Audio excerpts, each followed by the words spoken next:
I just wanted to check team news to start with. How's Scott McKenna after the weekend? Yeah, no, not great news. Unfortunately, he's fractured his collarbone, so that's him done. Unfortunately for the season, so a blow, real blow for him, having just returned back from hamstring injury and worked so hard to get back. Great professional, always gives his best in everything he does. So for him to suffer the bad luck that he has done with this injury is really unfortunate. Oh, how is he, as you said, then mentally after coming back from another injury to that? Yeah, we've obviously saw him yesterday and today, and he's naturally down.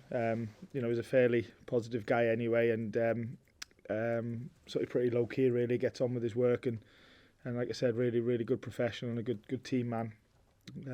So he would have loved to have continued to commit everything to the rest of the season, but unfortunately that's not the case. In terms of other injuries, do you have any players who is close to coming back or any other concerns?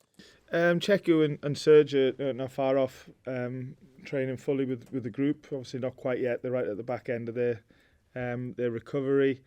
And then now, apart from that, the rest of the guys are still injured.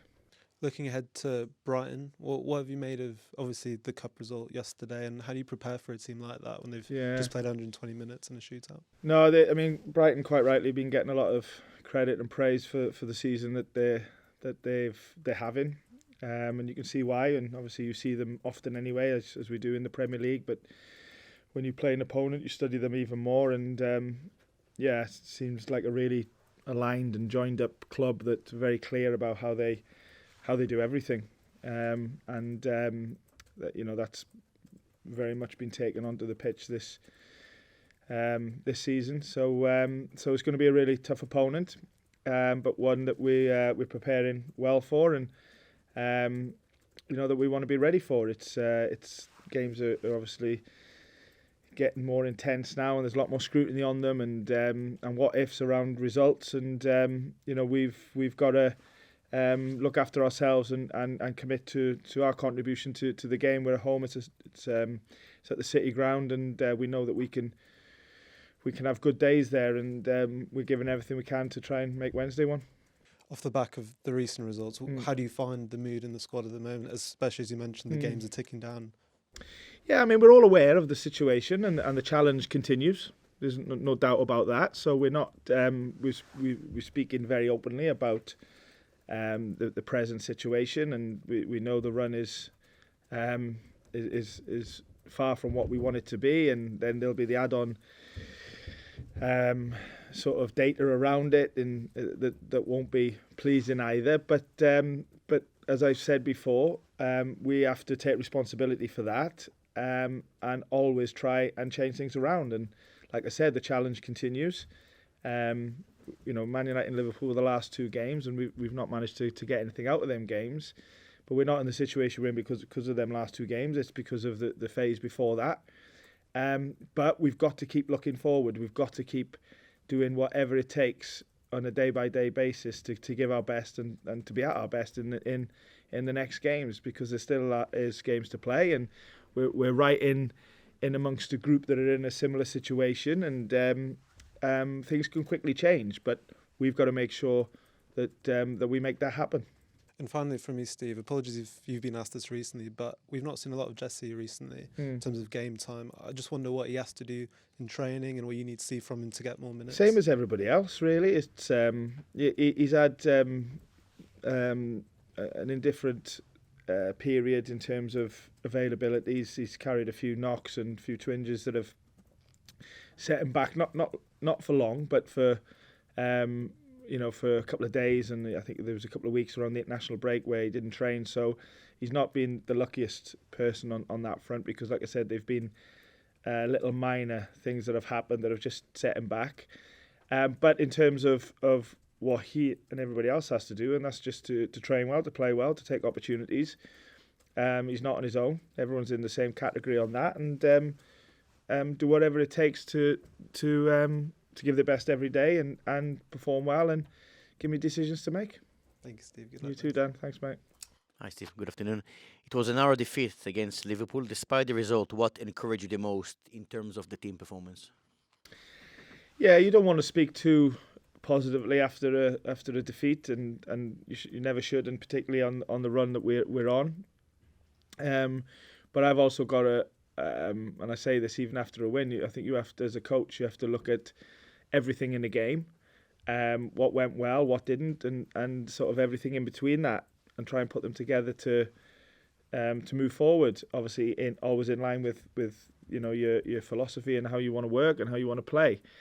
Um, so in terms of what went well at Liverpool, I think that first and foremost, I like the attitude of the players. I like the confidence. It's a big game at Anfield, of course, whatever the situation in the league, and to go there and to cause problems for Liverpool shows that there was a belief, or there is a belief in the team, and there is a commitment to doing well. We obviously let ourselves down with the goals that we conceded.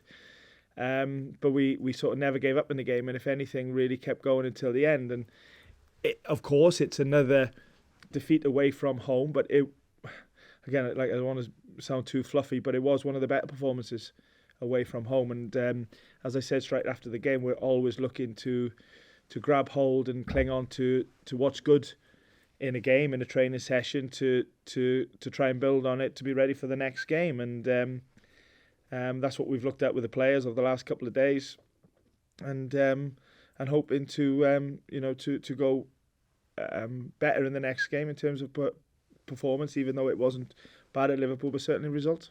When you look at the way other teams are getting points, like Southampton and Leicester, is that another evidence that everything is possible in this relegation battle? 100%, yeah. Like, we could have easily got something from the weekend. There's other games where could have been different, and games where for sure we should have done better. So with all of that in mind, it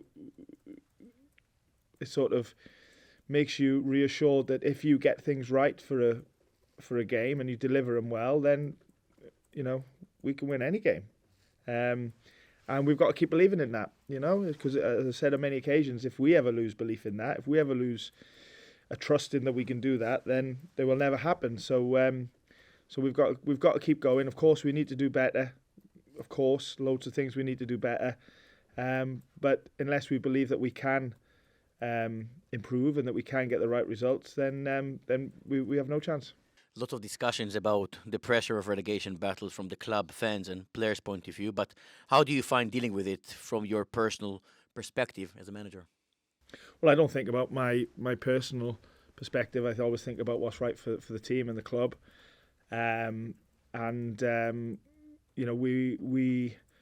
We're always likely to be playing for something like this at the end of the season, even if we were, let's say, a couple of places higher or 4-6 points better off. There still would have been a fairly similar situation, but we are playing catch up a little bit. There's no doubt about that.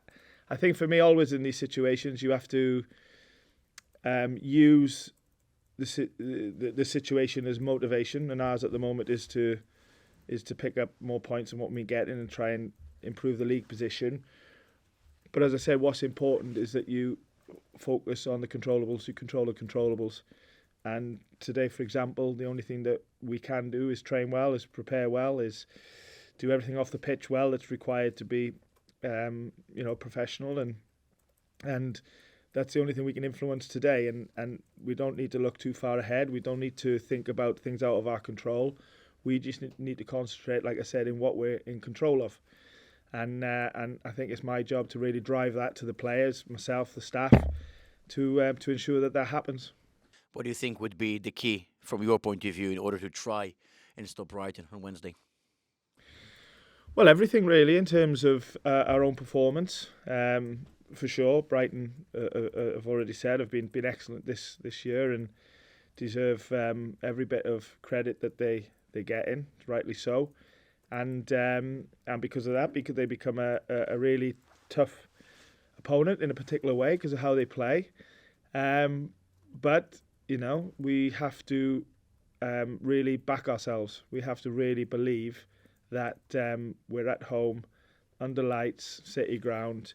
We've shown that we can putting in really good performances, and we can get the right results. Obviously not for a long while now, or feels a long while, but we're more than capable of it, and we've got to really believe in ourselves in terms of doing that, and that's where our focus is.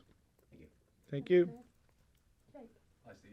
Jake, right? Yeah, good, thank you. Just a couple of follow-ups from myself, more than anything. Just a final one on Liverpool, really. Of course, we spoke last week about that belief and that you'd seen it on the training ground, and you wanted to see it more on match days. Did you get the sense that you saw more of that at Anfield on Saturday?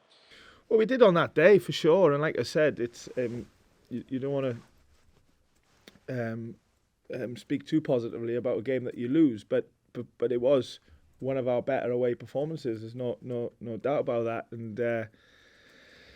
And we have to not be too narrow-minded that we ignore some of the stuff that we did well in the game while addressing some of the stuff that didn't go to plan. So and for sure, if we can reproduce lots of what we did on Saturday, we give ourselves a good chance in any game. So yeah, like I said, we've talked to the players about that. They've talked themselves. It's always a two-way thing, and we're trying to, like I said, take the good and the bad from Saturday and use it in terms of a plan for Brighton.